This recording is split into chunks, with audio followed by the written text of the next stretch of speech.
السلام عليكم ورحمة الله وبركاته. الحمد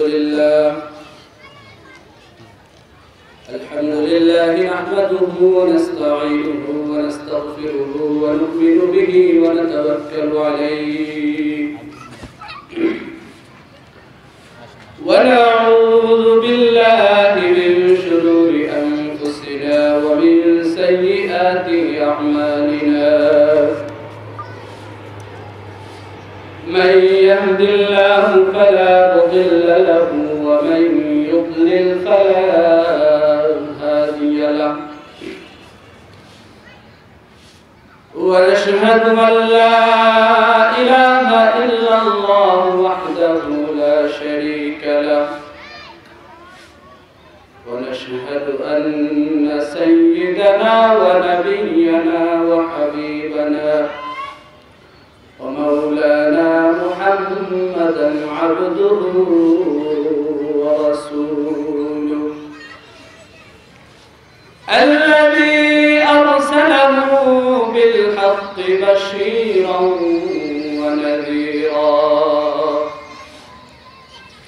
وداعيا إلى الله بإذنه وسراجا منيرا أما بعد فقد قال الله تعالى في كلامه المجيد أعوذ بالله من الشيطان الرجيم بسم الله الرحمن الرحيم والعصر إن الإنسان لفي خسر إلا الذين آمنوا وعملوا الصالحات وتواصوا بالحق وتواصوا بالصبر صدق الله العظيم. قال النبي صلى الله عليه وسلم اغتنم 5 قبل 5 شبابك عن حرمك وصحتك قبل سقمك وغناك قبل فقرك وفراغك قبل شغلك وحياتك قبل موتك كما قال عليه الصلاة والسلام. وقال تعالى في شان حبيبه ومحبوبه إن الله وملائكته يصلون على النبي يا أيها الذين آمنوا صلوا عليه وسلموا تسليما اللهم صل على سيدنا مولانا محمد سيدنا مولانا محمد اللهم صل على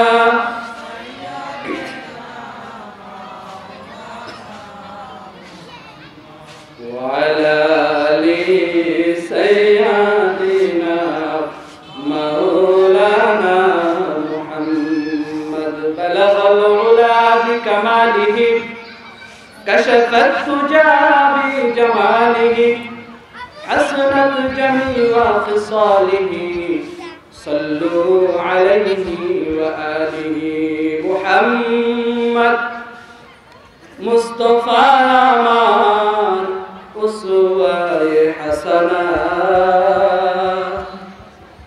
রাতের আধারে যেন চাঁদ মধু জোছনা বলগল উলা বিকামালিহি كشفت الدجى بجماله حسنت جميع خصاله صلوا عليه وآله সকল মাখলুকাতের জন্য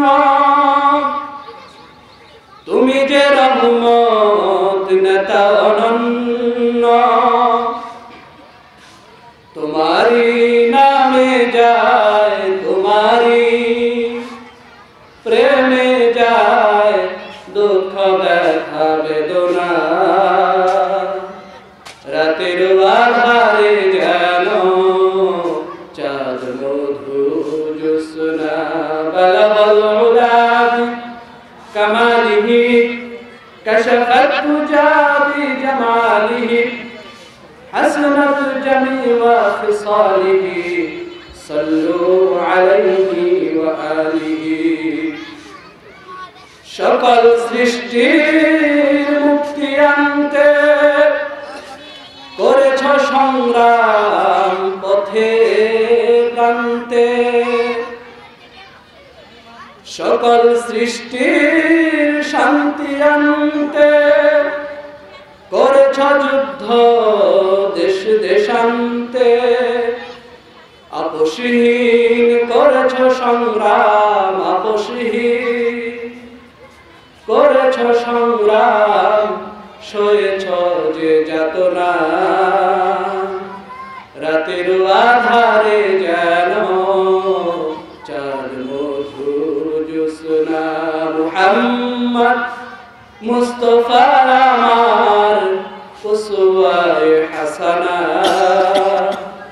রাতের আধারে যেন চাঁদ মধুর জ্যোৎস্না বালাগাল উলা বিকামালিহি কাশাফাত তুজা বিজামালিহি হাসনাত জামিআ খিসালিহি সাল্লু আলাইহি ওয়া আলিহি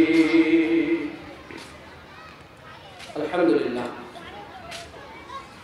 আপনারা সকলে ভালো আছেন? আলহামদুলিল্লাহ। চান্দরা ৭ নং ওয়ার্ড যুব সমাজের উদ্যোগে আয়োজিত আজকের এই তাফসীরুল কোরআন মাহফিলের সম্মানিত সভাপতি, বিশিষ্ট শিল্পপতি ও সমাজ সেবক আলহাজ রকিবউদ্দিন দেওয়ান রতন সাহেব, আজকের অনুষ্ঠানের সম্মানিত প্রধান অতিথি, জনানন্দিত গণমানুষের নেতা, রেকর্ড সংখ্যক ভোটে নির্বাচিত জনপ্রতিনিধি, কালিয়াকৈর পৌরসভার সম্মানিত মেয়র জনাব মোহাম্মদ মুজিবুর রহমান সাহেব, আজকের অনুষ্ঠানের প্রধান পৃষ্ঠপোষক জনাব মোহাম্মদ হাবিবুর রহমান হাবিব সাহেব, সম্মানিত অতিথি এবং বিশেষ অতিথিবৃন্দ, আজকের প্রধান আকর্ষণ, প্রধান মেহমান, আন্তর্জাতিক খ্যাতি সম্পন্ন মুফাসসির কোরআন মাওলানা সেলিম হুসাইন আজাদি সাহেব সহ অন্যান্য মুআজ্জাজ হযরত উলামায়ে কিরাম, মুরব্বিয়ানে ইসলাম, যুবক এবং তরুণ সম্প্রদায়, স্নেহের কচিকাচারা, পর্দার আড়ালে অত্যন্ত সম্মানিতা মা ও বোনেরা, সকলের প্রতি আবার আন্তরিক সালাম, আসসালামু আলাইকুম ওয়া রাহমাতুল্লাহ।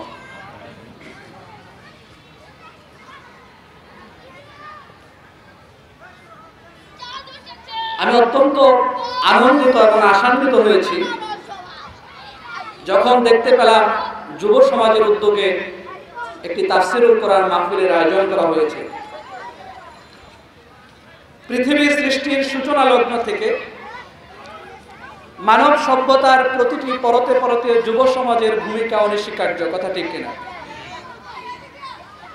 আপনি যদি ইসলামের ইতিহাসের দিকে লক্ষ্য করেন, হযরত সাইয়েদানা ওমর রাদিয়াল্লাহু তাআলা আনহু, হযরত আলী, সাদ বিন আবি ওয়াক্কাস, হানজালা, খালিদ বিন ওয়ালিদ প্রমুখ তরুণ টকবগে যুবক সাহাবাদের দ্বারাই পৃথিবীর বিভিন্ন প্রান্তে ইসলামের ঝান্ডা উন্মোচিত হয়েছিল, কথা ঠিক কিনা? সালাউদ্দিন আইয়ুবী, তারিক মুসা প্রমুখ দিগ্বিজয়ী বীরদের দ্বারাই ইসলামের সুমহান পতাকা বিশ্বের সিংহে দাঁড়িয়ে উঠেছিল। 12 শতকের প্রথম দিকে মোহাম্মদ বিন কাসেম নামের একজন 17 বছরের টকবগে যুবকের মাধ্যমে এই পাক ভারত উপমহাদেশে ইসলামের সুমহান বাণীর প্রবেশ ঘটেছিল, বলেন আলহামদুলিল্লাহ। আমরা যদি আমাদের স্বাধিকার আন্দোলনের দিকে খেয়াল করি, ব্রিটিশ বিরোধী আন্দোলন, ইংরেজদের বিরুদ্ধে আন্দোলন, ফকির বিদ্রোহ, নীল বিদ্রোহ, হাজী শরীয়তুল্লাহর ফরাইজি আন্দোলন, তিতুমিরের বাঁশের কেল্লা থেকে আরম্ভকৃত সেই আন্দোলন, অসহযোগ আন্দোলন, 48 থেকে 52 অবধি ভাষা আন্দোলন, 66 শিক্ষা আন্দোলন, 6 দফা আন্দোলন, 69 গণ অভ্যুত্থান, 1971 সালের মহান মুক্তিযুদ্ধের মাধ্যমে আমরা লাল সবুজের একটা পতাকা পেয়েছি, আমরা বিশ্বের মানচিত্রে একটা জায়গা পেয়েছি। এক্ষেত্রেও যুবকদের ভূমিকায় সবচেয়ে অগ্রগতি ছিল, কথা ঠিক কিনা? আবার এই পৃথিবীর জমিনে যত খারাপ কাজ সংগঠিত হয়েছে, যত অকল্যাণকর ধ্বংসাত্মক কাজ সংগঠিত হয়েছে, এগুলো যুবকদের দ্বারাই হয়েছে। আধুনিক বিশ্ব দুইটা বিশ্বযুদ্ধের নমুনা দেখেছে। নাগাসাকি, হিরোশিমাতে ভয়ঙ্কর বিভৎস চিত্র এই আধুনিক বিশ্ব অবলোকন করেছে। সেই 9/11 তথা টুইন টাওয়ার ধ্বংস থেকে শুরু করে আমাদের গুলশানের হলি আর্টিজান পর্যন্ত যত ধরনের ধ্বংসাত্মক এবং বিপর্যয় ঘটেছে, সবকিছুই এক শ্রেণীর বিপদকামী যুবকদের দ্বারাই হয়েছে, কথা ঠিক কিনা? সুতরাং আমরা আশান্বিত, আমরা আন্দোলিত যে আমাদের যুব সমাজ আল্লাহ তাআলা যেন কল্যাণকর কাজে বেশি বেশি সময় এবং মেধা ব্যয় করার তৌফিক দান করেন। সকলে বলে আল্লাহুম্মা আমিন। সম্মানিত উপস্থিতি, আল্লাহ সুবহানাহু ওয়া তাআলার আলিশান দরবারে অগণিত শুকরিয়া জ্ঞাপন করছি, যিনি এই বিশ্ব ব্রহ্মাণ্ডের একচ্ছত্র অধিপতি, রাজা ধীরাজ, সকল স্বাধীনতা এবং সার্বভৌমত্বের একচ্ছত্র মালিক, আমাদের সৃষ্টিকর্তা, এই বিশ্বজাহানের নিয়ন্ত্রণকারী, উপাসনা পাওয়ার একমাত্র যোগ্যতার অধিকারী, সেই মহান মুনিবের দরবারে অগণিত শুকরিয়া যে আল্লাহ সুবহানাহু ওয়া তাআলা বৈশ্বিক ক্রান্তিকালেও আমাদেরকে ঈমানকে সতেজ করার জন্য, আমলের জিন্দেগি গঠন করার জন্য এরকম একটা তাফসিরুল কোরআন মাহফিলে আসার তৌফিক দান করেছেন। কোরআন ও হাদিসের আলোকে কিছু আলোচনা করার এবং শোনার সুযোগ সৃষ্টি করে দিয়েছেন, এজন্য শুকরিয়া জ্ঞাপন করি। সকলে বলে আলহামদুলিল্লাহ। আলহামদুলিল্লাহ। লাখো কোটি দরুদ ও সালাম বিশ্ব মানবতার মুক্তির দিশারি এই পৃথিবীর সবচেয়ে ভালো মানুষ, কথা বলেন ঠিক কিনা? সর্বকালের সর্বশ্রেষ্ঠ মহামানব, সর্বকালের সর্বশ্রেষ্ঠ রাজনীতিবিদ, সর্বকালের সর্বশ্রেষ্ঠ রাষ্ট্রনায়ক, সর্বকালের সর্বশ্রেষ্ঠ সমন্বয়ক, সর্বকালের সর্বশ্রেষ্ঠ সমাজ সংস্কারক, অসহায়, নির্যাতিত, নিপীড়িত, নিষ্পেষিত মানুষের আশ্রয়স্থল, একজন আদর্শবান স্বামী, স্নেহময়ী পিতা, আমার আপনার নবী সাইয়্যিদুল মুরসালিন খাতামুন নবিয়্যিন জনাবে মুহাম্মদুর রাসূলুল্লাহ, সকলেই প্রাণ খুলে বলি সাল্লাল্লাহু আলাইহি ওয়াসাল্লাম। সেই সমস্ত ভাইদের রূহের মাগফিরাত কামনা করছি।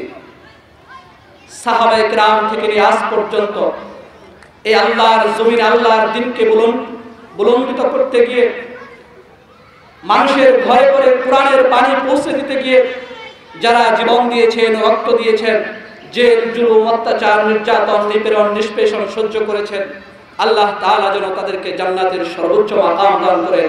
সকলে বলে আল্লাহুম্মা আমিন।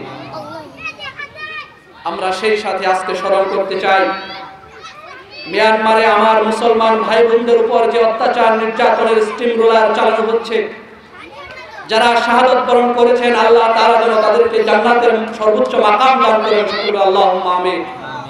সেই সাথে আমরা এই যুব সমাজের পক্ষ থেকে তীব্র নিন্দা এবং প্রতিবাদ জ্ঞাপন করছি। আমরা আমাদের বাংলাদেশ সরকারের কাছে আহ্বান জানাচ্ছি, বিশেষ করে আমাদের প্রাইম মিনিস্টার শেখ হাসিনার কাছে আমাদের এই যুব সমাজের পক্ষ থেকে আহ্বান, আপনি 90 মুসলমান দেশের প্রধানমন্ত্রী, আপনি নিজেও একজন মুসলমান, আপনার এটা নৈতিক এবং ঈমানি দায়িত্ব। আমাদের প্রতিবেশী, আমরা প্রতিবেশী হিসাবে আমাদের হক রয়েছে। আপনি রাষ্ট্রীয়ভাবে ব্যবস্থা গ্রহণ করুন। ইন্দোনেশিয়া, মালয়েশিয়া যেভাবে উদ্যোগ গ্রহণ করেছে, তৎপরতা চালাচ্ছে, আপনি কূটনৈতিকভাবে আন্তর্জাতিক চাপ সৃষ্টি করুন। এটাই হচ্ছে আজকের যুব সমাজের পক্ষ থেকে আপনার প্রতি আমাদের আহ্বান। সেই সাথে বিশ্ব সম্প্রদায়ের কাছে আমাদের আহ্বান, আপনাদের দৃষ্টি আকর্ষণ করে বলছি, মিয়ানমার সরকার সহিংস বুদ্ধরা রোহিঙ্গা মুসলমানদের নাগরিকত্ব অস্বীকার করার কোনো সুযোগ তাদের জন্য নেই। তারা যুগ যুগ ধরে সেখানে বসবাস করে আসছে। আপনাদের সামনে একটাই পথ, যদি তাদের নাগরিকত্ব অস্বীকার করতে চান তাহলে আরাকান রাজ্যকে স্বাধীন রাজ্য হিসেবে ঘোষণা করতে হবে, অথবা বাংলাদেশের অন্তর্ভুক্ত করে সেটা বাংলাদেশের অঞ্চল হিসেবে ঘোষণা করতে হবে। তাদেরকে বাংলাদেশের নাগরিকত্ব দিয়ে আমাদের এই দেশে সুষ্ঠুভাবে বসবাস করার সুযোগ সৃষ্টি করে দিতে হবে।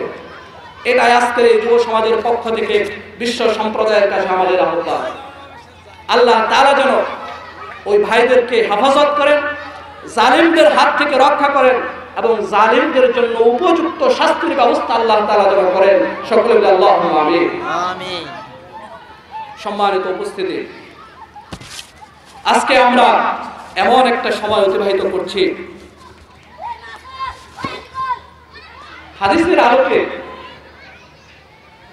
যে সময় ঈমান নিয়ে বেঁচে থাকা যুদ্ধক্ষেত্রের নয় কঠিন হয়ে পড়েছে। নিজস্ব তাহজিব, তামাদ্দুন, কৃষ্টি, কালচারের উপর অটল থাকা অত্যন্ত কঠিন হয়ে দাঁড়িয়েছে। শুধু তাই নয়, আল্লাহর অস্তিত্ব এই পৃথিবীর জমিনে আছে কিনা এটাই প্রশ্ন করা হচ্ছে আমাদেরকে। ইসলামকে প্রগতির অন্তরায় হিসেবে উপস্থাপন করা হচ্ছে। এই আধুনিক বিশ্বের একমাত্র প্রতিবন্ধকতা হিসেবে ইসলামকে সাব্যস্ত করা হচ্ছে। আল্লাহ রাসূল সাল্লাল্লাহু আলাইহি সাল্লাম হাদিসে পাকে ইরশাদ করে দিয়েছেন, ওয়া আন আনাস বিন মালিক রাদিয়াল্লাহু তাআলা আনহু قال قال رسول الله صلى الله عليه وسلم يأتي على الناس زمان الصابر فيهم على دينه كالقابض على الجمر كما قال عليه الصلاة والسلام। হে আমার সাহাবারা, তোমরা জেনে রাখো এমন একটা সময় মানুষের জন্য আসবে, এমন একটা সময় আমার উম্মতের জন্য অপেক্ষা করছে, যখন তার ঈমানের উপর অটল থাকা, তার নিজস্ব কৃষ্টি, কালচার, তাহজিব, তামাদ্দুনের উপর অটল থাকা এমন কঠিন হয়ে দাঁড়াবে, এমন দুরূহ হয়ে দাঁড়াবে, কাল কাবিদি আলাল জামরি, যেমন হাতের তালুতে জ্বলন্ত অঙ্গার নিয়ে রাখা কঠিন। কথা ঠিক না? আজকে পাশ্চাত্য সভ্যতার বস্তুবাদের চিন্তাধারা, নাস্তিক্যবাদী চিন্তার অনবরত হামলা, আমাদের পার্শ্ববর্তী দেশের ভারতীয় হিন্দুয়ানি সংস্কৃতির আগ্রাসন আমাদের সংস্কৃতিকে, আমাদের কৃষ্টি, কালচার, তাহাজ্জুদ, তামাদ্দুনকে ভুলণ্ঠিত করে দিচ্ছে। আজকে যে বীজ বপন করা হচ্ছে 10 বছরের একজন শিশুর হৃদয়ে, আগামী 10 বছর পরে যে ফল দিবে, এই ফল বাংলার মুসলমান ভক্ষণ করতে পারবে না। সুতরাং আমরা যদি এই অবস্থার থেকে রক্ষা পেতে চাই, এই বিপর্যয় থেকে যদি আমরা রক্ষা পেতে চাই, তাহলে আল্লাহ যে আমাদেরকে শ্রেষ্ঠত্বের মর্যাদা দিয়েছেন, আল্লাহ যে সকল মাখলুকাতের উপরে আমাদেরকে মর্যাদাশীল করেছেন, এই মর্যাদা সম্পর্কে আমাদেরকে জানতে হবে। কি জন্য আল্লাহ তাআলা আমাকে শ্রেষ্ঠত্ব দান করলেন, কি জন্য আল্লাহ তাআলা আমাকে মর্যাদা সম্পন্ন করলেন, সেটা জেনে সেই শ্রেষ্ঠত্বের মর্যাদার ক্রাইটেরিয়া অনুযায়ী, মানদণ্ড অনুযায়ী আমার জীবন পরিচালনা করতে হবে। এটাই হচ্ছে একজন মুসলমানের ঈমানি দাবি। সমস্ত মাখলুকাতকে তো আল্লাহ তাআলা সৃষ্টি করেছেন একইভাবে, বিশেষ করে স্তন্যপায়ী প্রাণী যারা আমরা আছি, একইভাবে আল্লাহ আমাদেরকে সৃষ্টি করেছেন। আল্লাহ কুরআনুল কারীমের ভিতরে বলেছেন, وَلَقَدْ خَلَقْنَا الْإِنسَانَ مِنْ سُلَالَةٍ مِنْ طِينٍ ثُمَّ جَعَلْنَاهُ نُطْفَةً فِي قَرَارٍ مَكِينٍ ثُمَّ خَلَقْنَا النُّطْفَةَ عَلَقَةً فَخَلَقْنَا الْعَلَقَةَ مُضْغَةً فَخَلَقْنَا الْمُضْغَةَ عِظَامًا فَكَسَوْنَا الْعِظَامَ لَحْمًا ثُمَّ أَنشَأْنَاهُ خلقا آخر فتبارك الله أحسن الخالقين।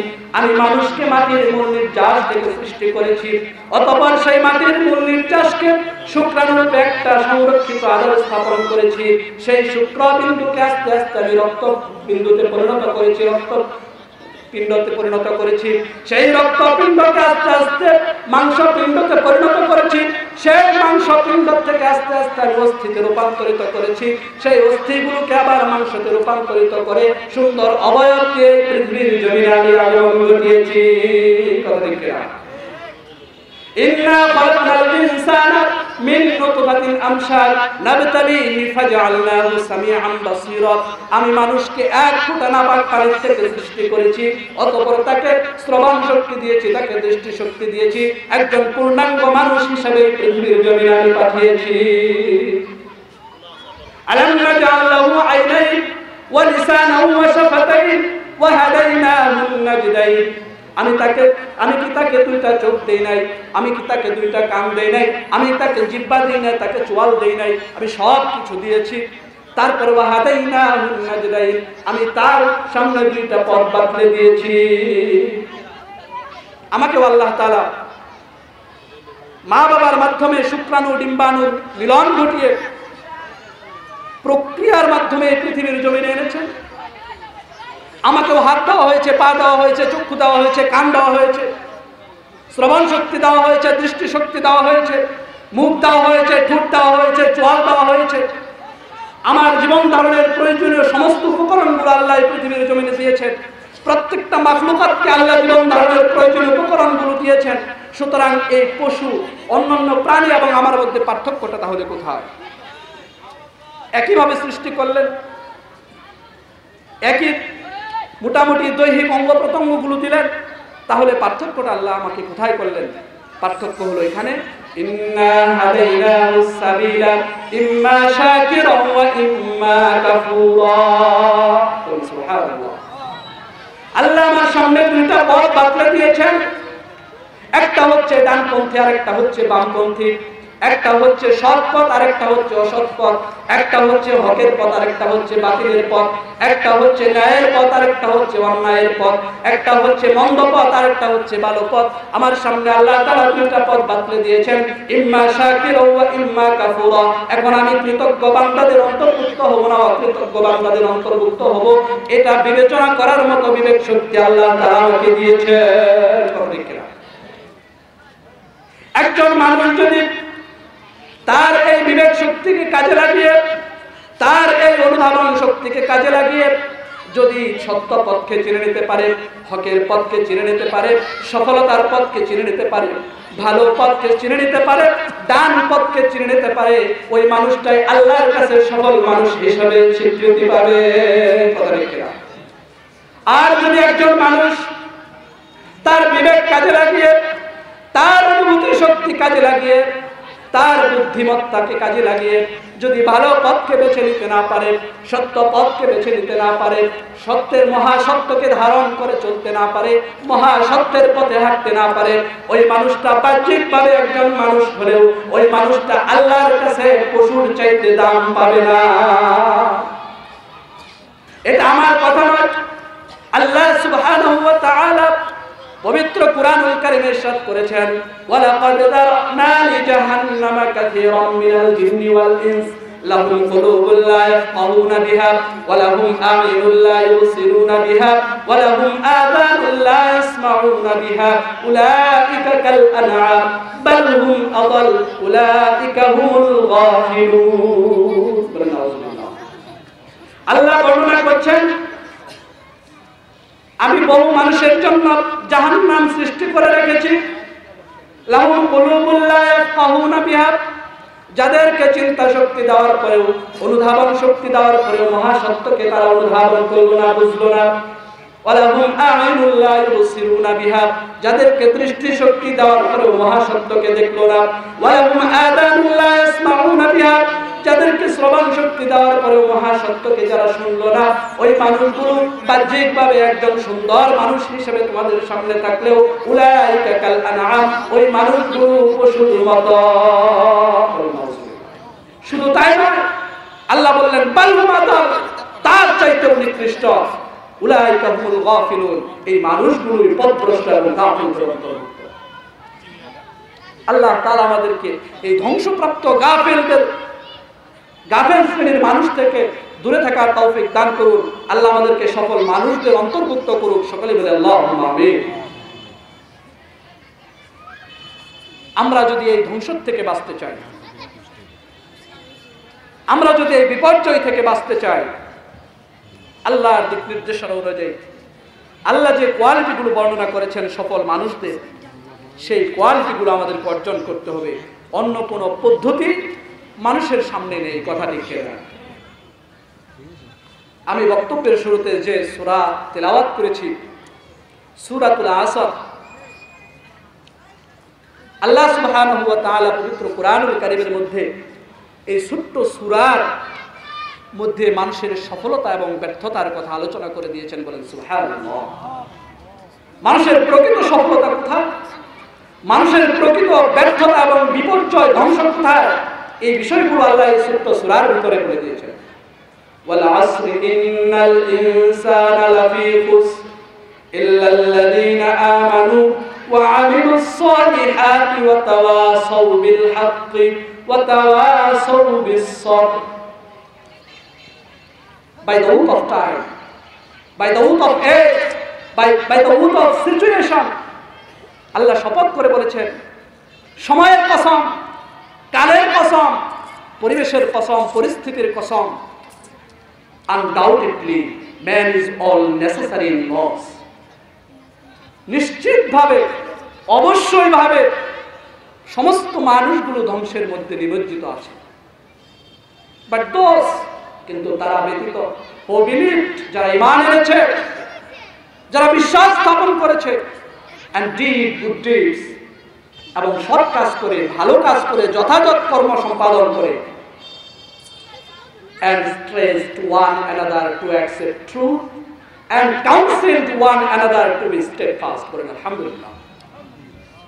আল্লাহ বললেন 3 নাম্বার গুণাবলী হলো যে মানুষগুলো হকের পথে অনুশীলন করে, একে অপরে পরস্পরে হকের উপদেশ দেয়, এবং যে মানুষগুলো ধৈর্যের উপদেশ দেয়, ধৈর্যের অনুশীলন করে।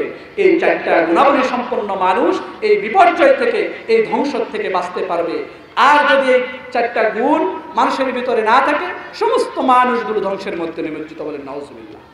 আল্লাহ কোনো ব্যক্তি বিশেষকে বলেন নাই, আল্লাহ কোনো জাতিগোষ্ঠীকে বলেন নাই, নির্দিষ্ট কোনো দলকে বলেন নাই, নির্দিষ্ট কোনো ব্যক্তির প্রতি এই কথাগুলো বলেন নাই।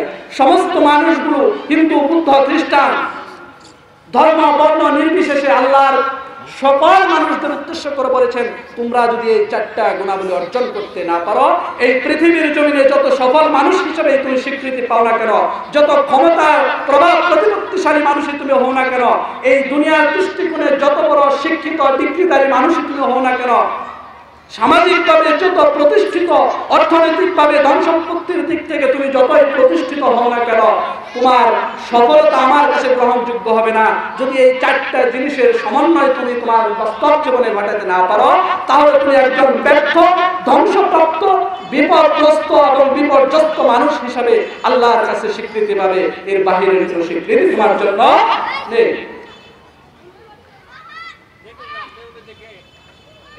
এই সূরা আসর সাহাবায়ে কেরাম এমন গুরুত্ব দিয়েছে, হাদিসের কিতাবে এসেছে যে সাহাবায়ে কেরামদের মধ্যে যখন দেখা হয়ে যেত, পরস্পর সাক্ষাৎ হয়ে যেত, তখন একজন আরেকজনের সাথে এই সূরাটা তেলাওয়াত করে শোনাতেন। বলেন আলহামদুলিল্লাহ। ইমাম শাফিঈ রাহমাতুল্লাহ আলাইহি বলেছেন, মানুষ যদি চিন্তা ভাবনা করে, মানুষ যদি এই সূরা নিয়ে একটু ভাবে এবং সঠিক অর্থ বুঝতে সক্ষম হয়, তাহলে গোটা কোরআনুল কারীমের প্রয়োজন নেই, এই একটা সূরাই মানুষের হেদায়েতের জন্য যথেষ্ট হয়ে যাবে। সুবহানাল্লাহ। তাফসীরে সাইদীতে আল্লামা দেলোয়ার হোসেন সাইদী দামাত বারকাতুহু মাতাজিল্লুহু আলিয়া বর্ণনা করেছেন, এই সূরাটা সম্পর্কে আল্লাহ এমন আলোচনা এখানে প্রবিষ্ট করে রেখেছেন, এই ছোট্ট সূরার ভিতরে এমন কথাগুলো আলোচনা করা হয়েছে, এমন বিষয়বস্তু ঢুকিয়ে দেওয়া হয়েছে, সমুদ্রের তলদেশে অতল গহ্বরে ছোট্ট ঝিনুকের মধ্যে যদি এক টুকরো মহামূল্যবান মুক্তদানা যেমন, এই সূরাটি গোটা কোরআনুল কারীমের মধ্যে তেমনই মর্যাদার অধিকারী। সুবহানাল্লাহ। তোমার যখন দরকার বলো। আল্লাহ সুবহানাহু ওয়া তাআলা এই সূরার শুরুতে কসম করলেন, সময়ের কসম, কালের কসম, পরিস্থিতির কসম। আল্লাহ তাআলা কালের কসম কেন করলেন? আল্লামা আলী সাবুনী রাহিমাহুল্লাহু তাআলা সফওয়াতুত তাফাসির গ্রন্থে বর্ণনা করেছেন,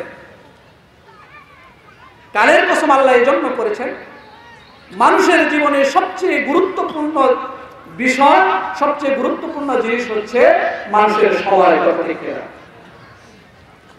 টিক টিক টিক টিক করে সেকেন্ডের কাঁটা জাল ঘুরছে,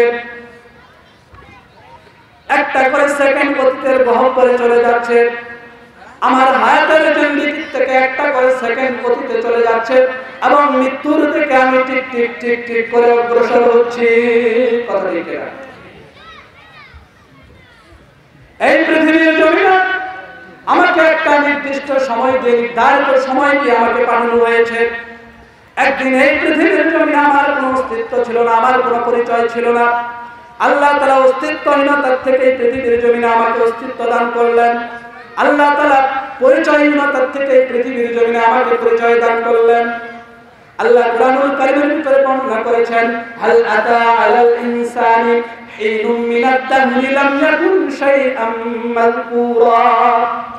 হে পৃথিবীর মানুষেরা, তোমাদের জন্য কি এমন একটা সময় ছিল না, তোমাদের জন্য কি এমন একটা পরিস্থিতি ছিল না যখন এই পৃথিবীর জমিনে তোমার কোনো অস্তিত্ব ছিল না, এই পৃথিবীর জমিনে তোমার কোনো পরিচয় ছিল না। ইন্না খালাকনাল ইনসানা মিন নুতফাতিন আমশাজ, এক ফোঁটা নাপাক পানি থেকে সৃষ্টি করে এই পৃথিবীর জমিনে আমি তোমার অস্তিত্ব প্রদান করেছি। কথা ঠিক না? নির্ধারিত সময় নিয়ে আমরা এসেছি, একটা সুনির্দিষ্ট সময় বেঁধে দেওয়া হয়েছে।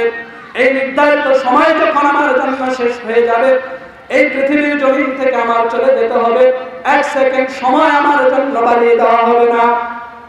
এই পৃথিবীর জমিনে একজন মানুষকে যদি 80 বছর 3 মাস 3 দিন 3 সেকেন্ড যদি সময় দেওয়া হয়, সমস্ত মেডিকেল সায়েন্সের প্রযুক্তিগুলো একত্র করে, সমস্ত পাওয়ারগুলোকে একত্রিত করে, পৃথিবীর সমস্ত ডাক্তারগুলোকে একত্রিত করে, সমস্ত কবিরাজগুলোকে একত্রিত করে, ডায়াগনস্টিক সেন্টারের সমস্ত বিশেষজ্ঞগুলোকে একত্রিত করে যদি ওই মানুষটা 80 বছর 3 মাস 3 দিন 4 সেকেন্ড সময় বাড়িয়ে নিতে চায়, তার পক্ষে ওই পৃথিবীর জমিনে থাকা সম্ভব হবে না। ওয়ালিকুল্লি উম্মাতিন আজাল ইযা জাআ আজালুহুম লা ইস্তাগফিরুনা সাআতাও ওয়া লা ইস্তাকদিমুন।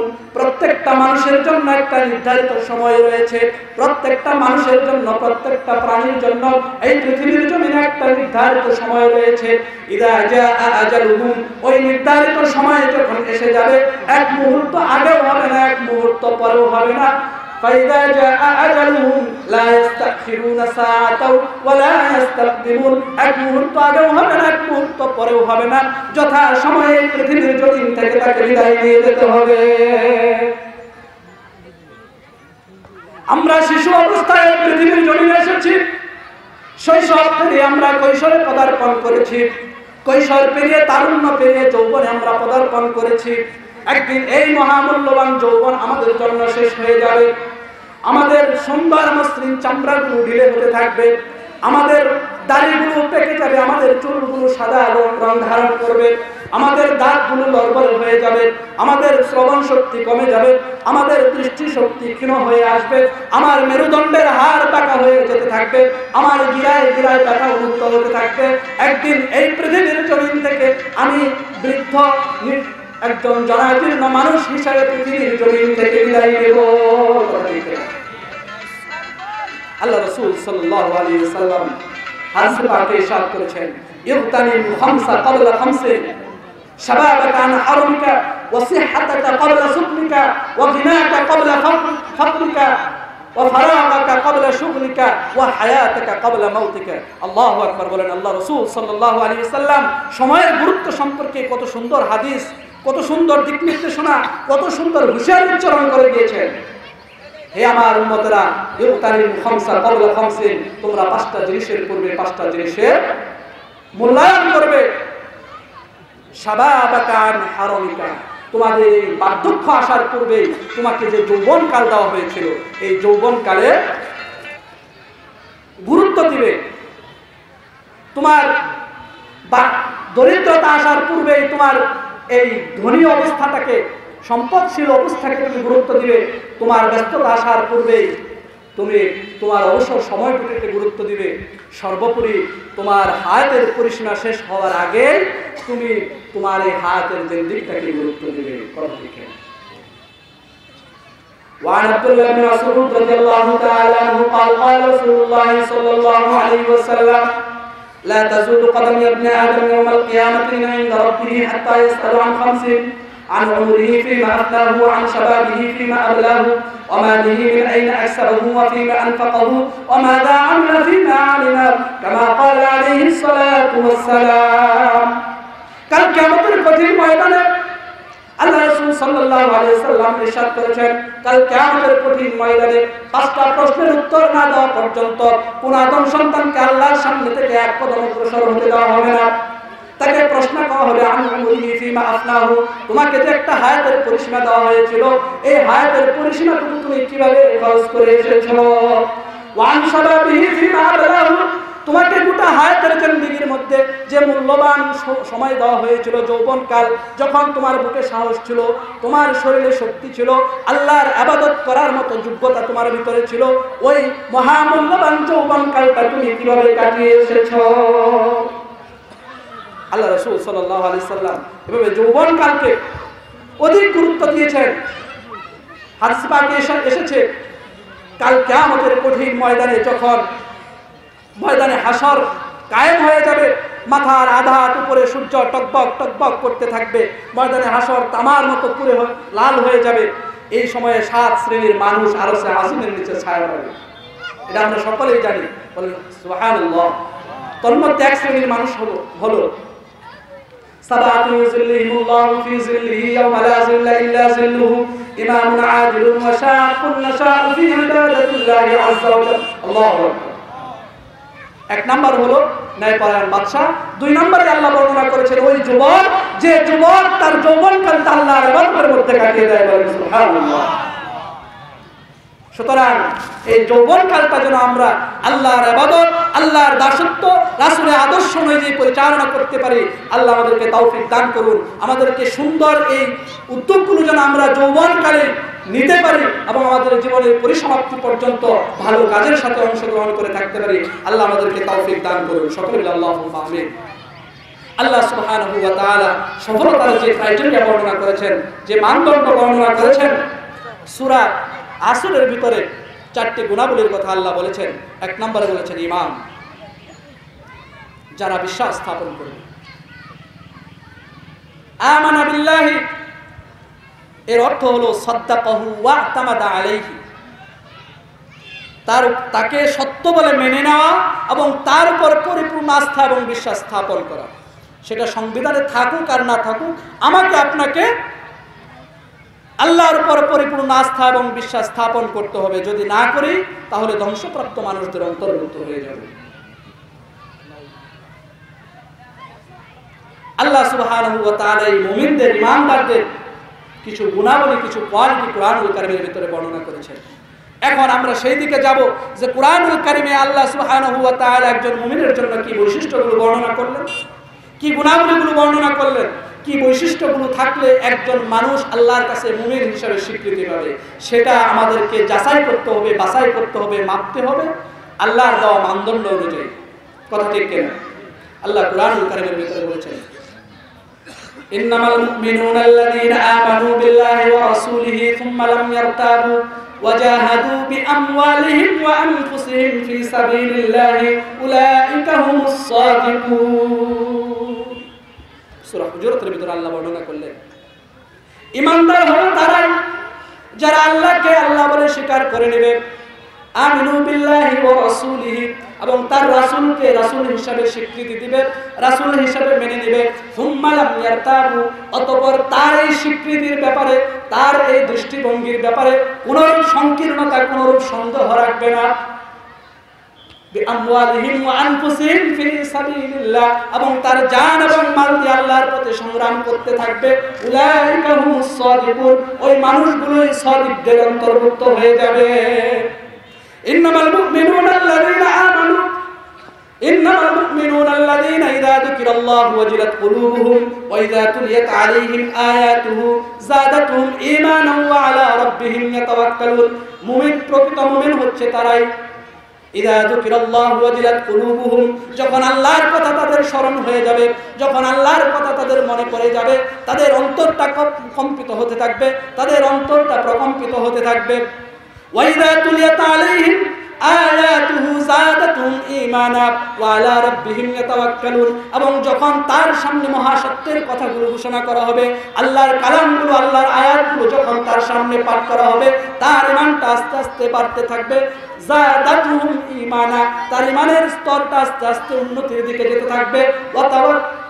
যাদাতুহুম ঈমানান ওয়া আলা রাব্বিহিম ইয়াতাওয়াক্কালুন, এবং ওই মানুষটা সদা সর্বদা আল্লাহর উপর ভরসা করে চলবে। ইন্নাল্লাযীনা ক্বালু রাব্বুনাল্লাহু সুম্মা ইসতাকামু তাতানাজ্জালু আলাইহিমুল মালায়েকাতু আল্লা তাখাফু ওয়া লা তাহজানু ওয়া আবশিরু বিল জান্নাতিল্লাতী কুনতুম তুআদুন। আল্লাহ সুবহানাহু ওয়া তাআলা সূরা হামিম সিজদার ভিতরে আল্লাহ বর্ণনা করেছেন, ইন্নাল্লাযীনা ক্বালু রাব্বুনাল্লাহ, তারাই হচ্ছে প্রকৃত মুমিন, তারাই হচ্ছে প্রকৃত মুমিন এবং মুত্তাকি। যারা ক্বালু রাব্বুনাল্লাহ, যারা বলবে আল্লাহ হচ্ছেন আমার রব, সুম্মা ইসতাকামু, এবং এরপরেই অটল থাকবে। যত বিপদ আসুক, যত বাধা বিপত্তি মুসিবত আসুক, যত জুলুম অত্যাচার নির্যাতন স্টিমরোলার আসুক, এমনকি ফাঁসির কাছে দাঁড়িয়েও সেই মানুষটা বলবে আমার রব হচ্ছে আল্লাহ, আমি একমাত্র আল্লাহর সামনে মাথা নত করি, এই পৃথিবীর কোন মানুষের কাছে আমার প্রাণ ভিক্ষা চাওয়ার দরকার নেই। তাই হচ্ছে প্রকৃত মুমিন।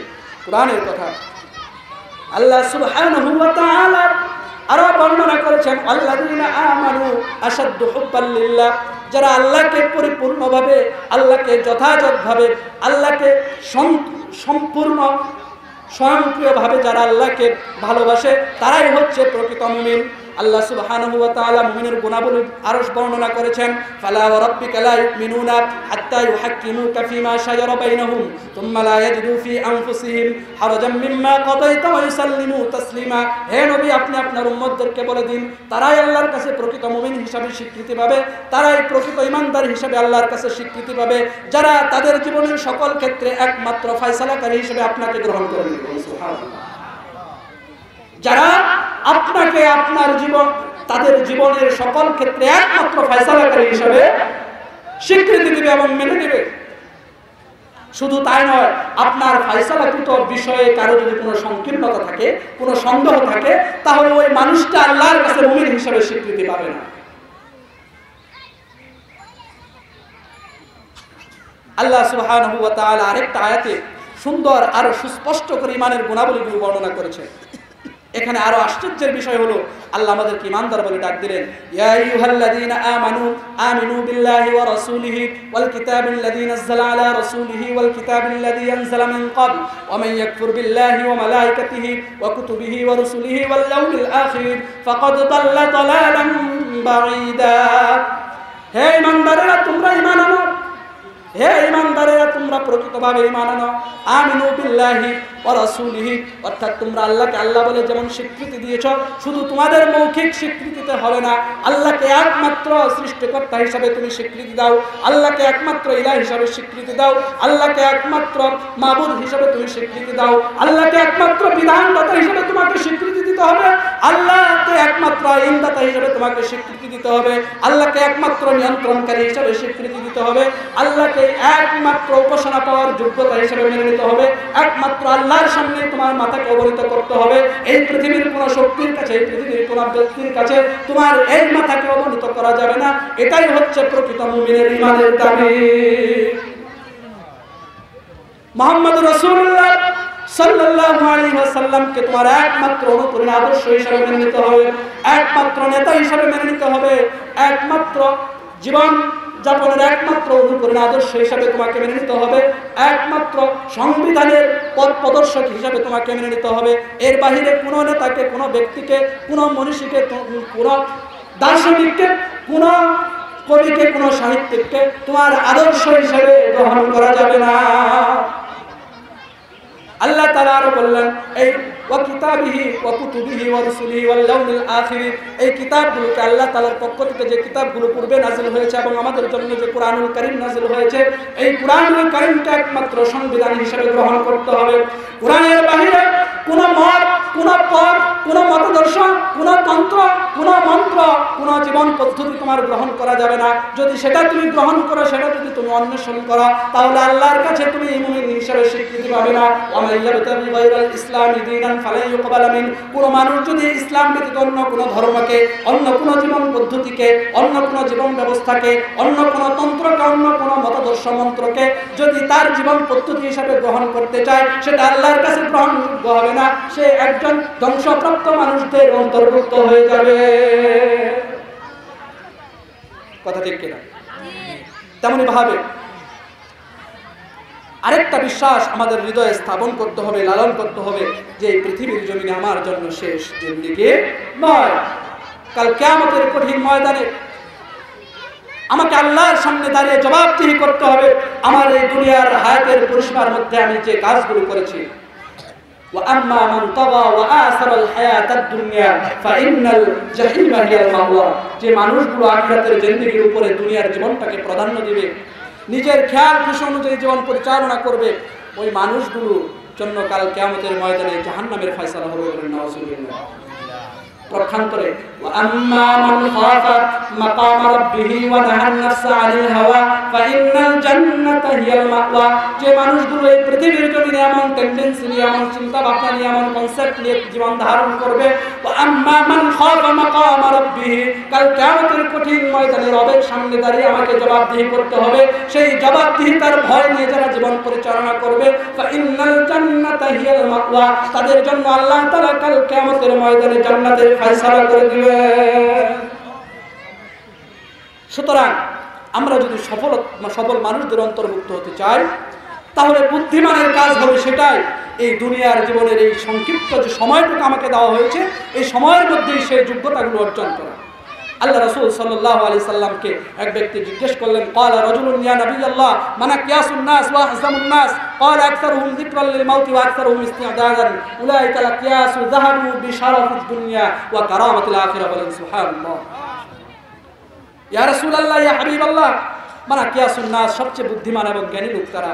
আল্লাহ রাসূল সাল্লাল্লাহু আলাইহি সাল্লাম বললেন, সবচেয়ে জ্ঞানী এবং বুদ্ধিমান লোক তারাই যারা দুনিয়ার জীবনে মৃত্যুকে বেশি বেশি স্মরণ করে এবং মৃত্যুর জন্য প্রস্তুতি এই দুনিয়ার জীবনে গ্রহণ করে, আখিরাতের জন্য প্রস্তুতি, আখিরাতের সামান এই দুনিয়ার জীবনে তারা পুঁজি সংগ্রহ করে, তারাই হচ্ছে প্রকৃত জ্ঞানী এবং বুদ্ধিমান। উলাইকা লা কিয়াস যাহাবু বিশারাফিদ দুনিয়া ওয়া কারামাতিল আখিরাহ, তারা দুনিয়াতেও সম্মানিত মানুষদের অন্তর্ভুক্ত হবে, কাল কিয়ামতের ময়দানে মর্যাদা সম্পন্ন মানুষদের অন্তর্ভুক্ত হবে। সকলে বলি আল্লাহুম্মা আমিন। এটা হচ্ছে এক নম্বর গুণাবলী, মুমিনের গুণাবলী আল্লাহ তাআলা বর্ণনা করলেন। আল্লাহ সুবহানাহু ওয়া তাআলা যে মানদণ্ড আমার সামনে দাঁড় করেছেন, এই মানদণ্ড অনুযায়ী যদি আমি মুমিন হতে পারি, আমি যদি মনে করতে পারি এই গুণাবলীগুলো আমার ভিতরে আছে, তাহলে আমি এক নম্বর সফলতার যে কোয়ালিটি সেটা অর্জন করতে পারলাম, অর্থাৎ আমি মুমিন হতে পারলাম। দ্বিতীয় নম্বর আমার জন্য যে কাজটা হবে সেটা হলো আমলুস সালিহা। এই ঈমানের দাবির আলোকে আমাকে আমলুস সালিহা করতে হবে। ঈমান এবং আমলের মধ্যে পার্থক্য হচ্ছে, সম্পর্ক হচ্ছে এরকম বীজ এবং গাছের মধ্যে যে পার্থক্য। একটা বীজ আমি মাটিতে রোপণ করলাম, যদি সেখান থেকে পরিপূর্ণ একটা গাছ অঙ্কুরিত হয়, তাহলে বোঝা যাবে এই বীজটা পারফেক্ট। কথা ঠিক কিনা? এই বীজটা ভালো। তেমনি ভাবে আমার ঈমান আনার পরে আমার দ্বারা যদি আমলুস সালিহা না হয়, ভালো কাজ না হয়, যথাযথ কর্ম সম্পাদিত না হয়, তাহলে বুঝতে হবে আমার এই দাবি শুধু মৌখিক দাবিতেই পর্যবেসিত হয়েছে, আমার জন্য এই দাবি আল্লাহর কাছে নাজাতের ফয়সালা নিয়ে আসতে পারবে না। তেমনি ভাবে আমরা আমলুস সালিহা করি, কিন্তু আমার ঈমান নেই, আমলুস সালিহা আল্লাহর কাছে গ্রহণযোগ্য হবে না। অর্থাৎ ঈমান ছাড়া আমল যেমন গ্রহণযোগ্য হবে না, তেমনি আমল ছাড়া ঈমান আল্লাহর কাছে গ্রহণযোগ্য হবে না। এখন কথা হলো আমলুস সালিহা বলতে আমরা কি বুঝি? আমলুস সালিহার দুই ধরনের অর্থ হতে পারে। একটা হচ্ছে আল্লাহর মৌলিক যে কাজগুলো আমাদের উপর ফরজ করে দিয়েছেন। সম্মানিত উপস্থিতি, আলোচনাগুলো একটু মনোযোগ দিয়ে শুনবেন। আমলে সালিহাত দুইটা ভাবে বলা যায়। আল্লাহ আমাদের উপর যে ফরজ বিধানগুলো, অবশ্য করণীয় কাজগুলো দিয়েছেন, আনুষ্ঠানিক ইসলামের যে বিধিবিধানগুলো দিয়েছেন, নামাজ, রোজা, হজ, যাকাত, সদকা, কুরবানি, এগুলো আমলে সালিহাত। কিন্তু আমরা যদি শুধুমাত্র এই আমলে সালিহা এইগুলোকেই ধরে নিয়ে, তাহলে আমি বলতে চাই একজন কৃষক আর একজন রাষ্ট্রপতির দায়িত্ব কি সমান? একজন দর্জি একজন জজ ব্যারিস্টারের দায়িত্ব কি সমান? একজন টেইলার মাস্টার টেইলার্সের কর্মকর্তা, একজন গার্মেন্টস কর্মকর্তা গার্মেন্টসের কর্মচারী শ্রমিক আর একজন সচিব, তার দায়িত্ব কি সমান? কিন্তু সকলের উপরে নামাজ ফরজ কিনা? সকলের উপর রোজা ফরজ কিনা? সকলের উপর হজ যাকাত ফরজ কিনা যদি সামর্থ্য থাকে? সকলের উপর সদকা কুরবানি এগুলো করণীয় কিনা? তাহলে এই আনুষ্ঠানিক কাজগুলো সকলের জন্য আমার করণীয়, তাহলে দায়িত্ব যেহেতু আমাদের সমান নয়, তাহলে অন্যান্য কাজগুলো আমরা কিভাবে সম্পাদিত করব? এটাই হচ্ছে আমার প্রশ্ন। সুতরাং আমল সালিহার অর্থ শুধুমাত্র আনুষ্ঠানিক ইবাদত করা নয়। আমল সালিহার অর্থ হলো যথাযথ কর্ম সম্পাদন করা। একজন কৃষক সে সকালবেলা মাঠে চলে যায়, কোদাল দিয়ে তার আইলগুলো কাটতে থাকে। একজন কৃষক যদি সেখান থেকে চিন্তা করে আমার কোদালের কূপে এক সুতোর পরিমাণ আরেকজনের জমি আমার জমিতে আনবো না, এই দৃষ্টিভঙ্গি নিয়ে একমাত্র আল্লাহকে ভয় করে তার কাজগুলো যদি সম্পাদন করে, সেখান থেকে সে আমাদের সালিহাত করলো। কথা ঠিক কিনা? তেমনি ভাবে একজন রাষ্ট্রনায়ক, একজন রাষ্ট্রপতি, একজন দেশের প্রধান যদি চিন্তা করে আমার প্রত্যেকটা কাজ হবে আল্লাহর হুকুম এবং রাসূলের আদর্শ অনুযায়ী, আমার প্রত্যেকটা কাজ হবে রাসূলের দিক নির্দেশনা অনুযায়ী, আমার প্রত্যেকটা কাজ হবে মানবতার পক্ষে, আমার প্রত্যেকটা কাজ হবে মানুষের জন্য, আমার প্রত্যেকটা কাজ হবে বিশ্ব মানবতার কল্যাণের জন্য, তাহলে তার এই দৃষ্টিভঙ্গি যথাযথ কর্ম সম্পাদন হিসেবে স্বীকৃতি পাবে এবং আল্লাহর কাছে আমলে সালিহা হিসেবে স্বীকৃতি পাবে। এটা যদি না করতে পারে, আমি 5 ওয়াক্ত নামাজ পড়ি কিন্তু আমার অর্থনীতি কিভাবে চলছে আমার সে ব্যাপারে খেয়াল নেই, আমি রোজা রাখি কিন্তু আমার এই রোজার সামাজিক যে প্রভাব সেটা আমার ভিতরে নেই, এখানে যথাযথ কর্ম সম্পাদনের আরেকটা অর্থ করা যেতে পারে, সেটা হলো আমি যে কাজটা করছি ওই কাজটার একটা ফলাফল অবশ্যই আছে। সিকোয়েন্সিয়াল কনসিকুয়েন্স একটা কথা বলে যে প্রত্যেকটা কাজের বিপরীত প্রতিক্রিয়া আছে, কথা ঠিক কিনা? আমি নামাজ পড়ছি, নামাজের সামাজিক প্রভাব, নামাজের রেজাল্ট যদি আমার বাস্তব জীবনে বাস্তবায়িত না হয়, তাহলে ওই কাজটা যথাযথ কাজ হিসেবে স্বীকৃতি পেল না। একজন পরীক্ষার হলে একজন ছাত্র পরীক্ষা দিচ্ছে, সে সমস্ত অ্যান্সারগুলো সঠিকভাবে লিখলো কিন্তু রুল নাম্বার লেখে আসলো না, তার কি রেজাল্ট আসবে? আসবে না। প্রশ্নের উত্তর সারা খাতা ভরে লিখলো কিন্তু ভুল লিখলো, তার কি কোনো রেজাল্ট আসবে? আসবে না, কারণ তার ওই কাজ যথাযথ কাজ হয় নাই। সুতরাং আমি নামাজ পড়ছি, আমি যখন নামাজে দাঁড়িয়ে যাব, আমি সুন্দর জামা পরে, আতর লাগিয়ে, স্যান্ড লাগিয়ে, বডি স্প্রে লাগিয়ে আমি সুন্দর একটা যাই নামাজ নিয়ে ইমাম সাহেবের পিছনে দাঁড়িয়ে গেছি। এমন মুহূর্তে একজন রিক্সা চালক ঘর্মাক্ত শরীর নিয়ে, ঘর্মাক্ত দেহ নিয়ে, তার শরীর থেকে দুর্গন্ধ বের হচ্ছে, তাড়াতাড়ি করে ওযু করে ওই ভিজা শরীর নিয়ে আমার পাশে গিয়ে দাঁড়িয়েছে। আমি একজন মুসলমান নামাজি, আমার নামাজরত অবস্থা থেকে আমার কাতারের মধ্য থেকে ওই মানুষটাকে সরিয়ে দেওয়ার কোনো সুযোগ আমার জন্য নাই, কথা ঠিক কিনা? তেমনই ভাবে একজন মানুষ যখন এই নামাজের শিক্ষা তার সামাজিক জীবনে, তার বাস্তব জীবনে বাস্তবায়ন করতে যাবে, একজন নিপীড়িত, নিষ্পেষিত, নির্যাতিত, নিচুমানের একজন মানুষ, একজন দিনমজুর, একজন রিক্সা চালককে যদি সে ভ্রাতৃত্বের বন্ধনে আবদ্ধ করতে না পারে, ওই একজন নিচুমানের সমাজের অন্য শ্রেণীর মানুষকে যদি সে বুকে জড়িয়ে ধরে না করতে পারে, তাহলে এটাই প্রতীয়মান হবে নামাজের বাস্তব শিক্ষা তার জীবনে প্রতিফলিত হয়নি, কথা ঠিক কিনা? তেমনই ভাবে আমি রোজা রাখছি, রোজা আল্লাহ তাআলা আমার জন্য কেন ফরজ করলেন? ক্ষুধা এবং দারিদ্রতার কষ্ট আমি অনুভব করছি না, সমাজের অসহায় গরিব মিসকিনদের কষ্ট আমি অনুভব করছি না, আমি নামকে বাস্তে রোজা রাখছি, ঈদের দিন সুন্দর জামা কাপড় পরে ঈদ উদযাপন করছি, কিন্তু আমার একজন প্রতিবেশী, আমার আত্মীয়, আমার পরিবার, আমার প্রতিবেশী পরিজন, আমার আত্মীয় স্বজনদের মধ্যে অনেক মানুষ আছে যারা ঈদের দিন খাইতে পারে তো পড়তে পারে না, সুন্দর একটা জামা কাপড় পরতে পারে না, সুন্দর ভালো মন্দ একটু খাইতে পারে না, ওই খেয়াল আমি করলাম না, ওই 1 মাস রোজা থাকার প্রভাব আমার ভিতরে প্রতিফলিত হয়নি। সুতরাং এই কাজটা আমাদের সরিয়া হিসাবে আল্লাহর কাছে স্বীকৃতি পাবে না। আমি যাকাত দিচ্ছি, আমি যখন যাকাত দেব, ক্যামেরাম্যানগুলোকে আমি খবর দিয়েছি, পত্রিকা নিউজগুলোকে আমি খবর দিয়েছি, টিভি চ্যানেলগুলোকে আমি খবর দিয়েছি, আমি ব্রডকাস্ট করছি লাইভ, আমি সরাসরি সম্প্রচার করছি, আমি মানুষকে জাকাত দিচ্ছি। কিন্তু এই জাকাত আল্লাহ তাআলা কেন ফরজ করলেন? ক্ষুধা এবং দারিদ্র মুক্ত একটা সমাজ গঠনের জন্য আল্লাহ জাকাত ফরজ করেছেন।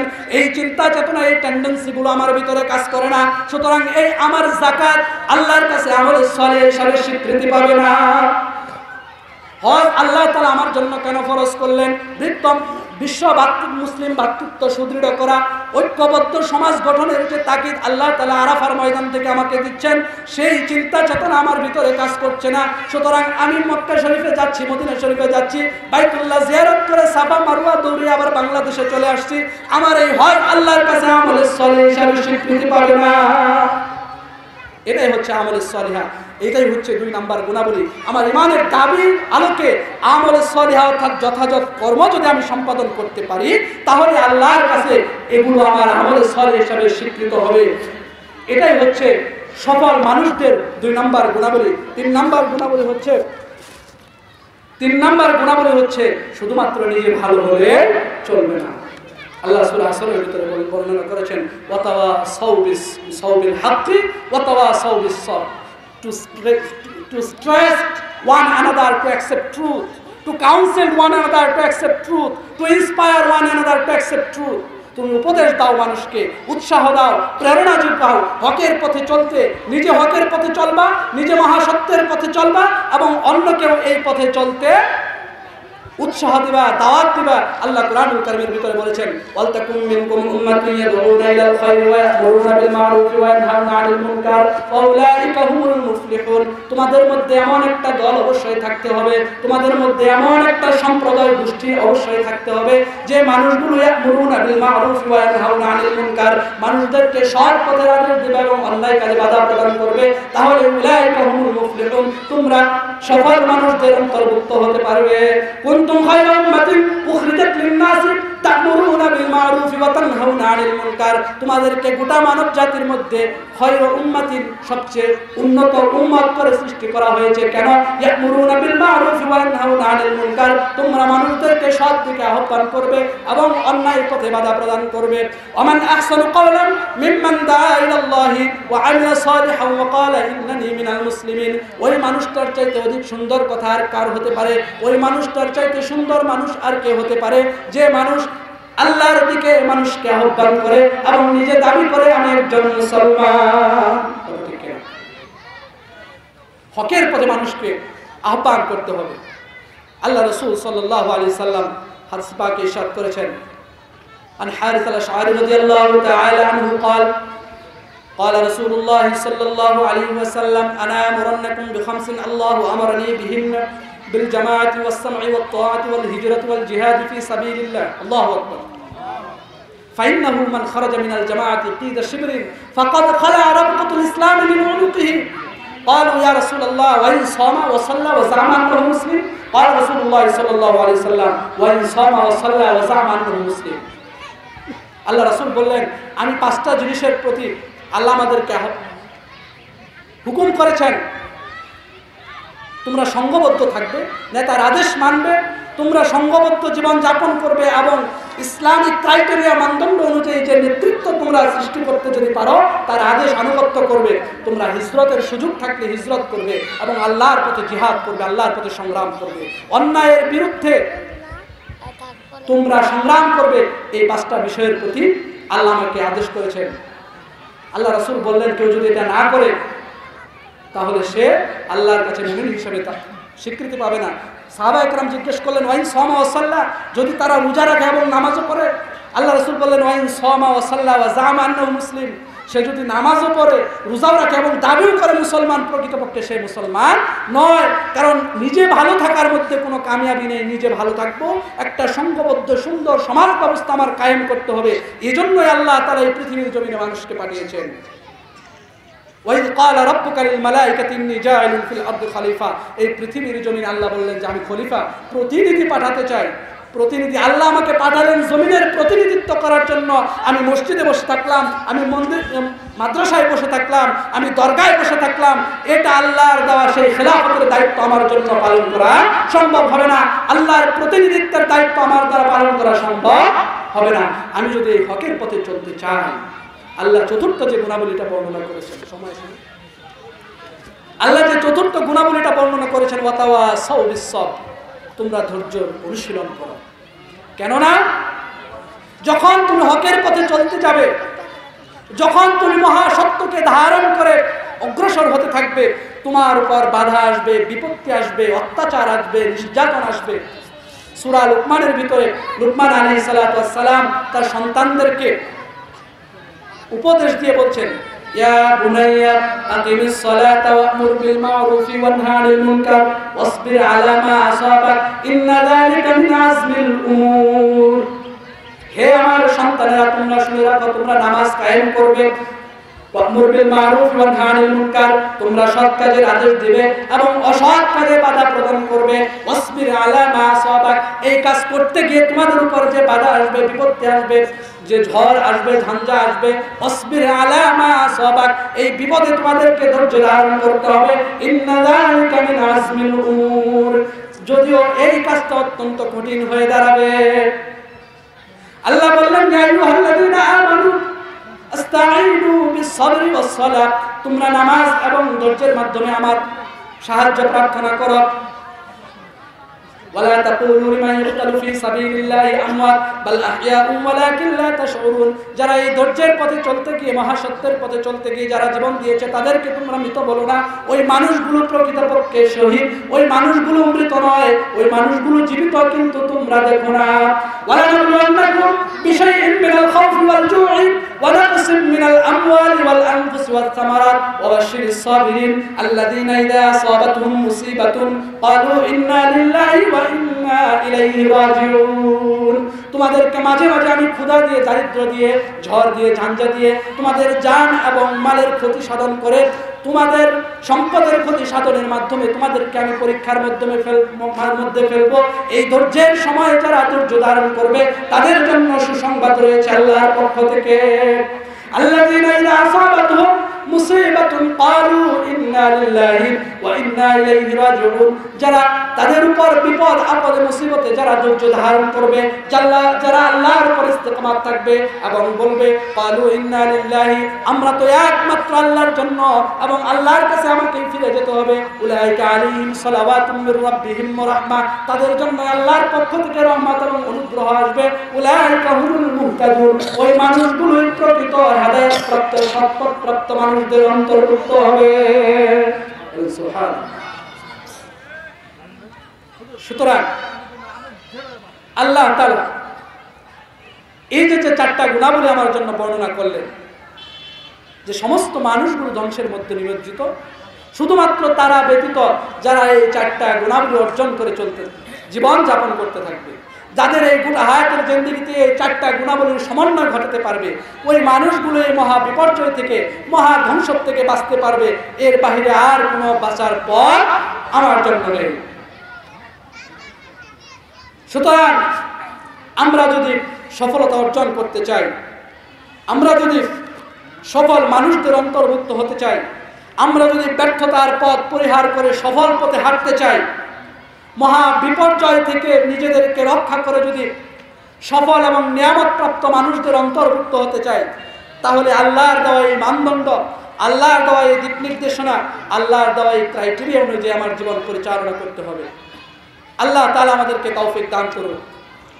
যে মানদণ্ড, যে কোয়ালিটি, যে যোগ্যতা নিয়ে এই পৃথিবীর জমিনে সফল মানুষগুলো একটা সফল সমাজ গঠন করেছিল, এই পৃথিবীর ইতিহাসের, মানব সভ্যতার ইতিহাসে সবচেয়ে নিকৃষ্ট একটা জাতিকে যে পরশ পাথরের মাধ্যমে আল্লাহ সুবহানাহু ওয়া তাআলা তার দূত পাঠিয়ে, তার মনোনীত বান্দা মুহাম্মদ রাসূলুল্লাহ সাল্লাল্লাহু আলাইহি সাল্লামকে পাঠিয়ে পরশ পাথরের মাধ্যমে ইতিহাসের সবচেয়ে নিকৃষ্ট একটা জাতিকে, অন্ধকার আচ্ছন্ন জাতিকে আলোর পথে নিয়ে এসেছেন, সৎ পথে নিয়ে এসেছেন, সভ্যতার ইতিহাসের সবচেয়ে স্বর্ণের যুগে পরিণত করেছেন।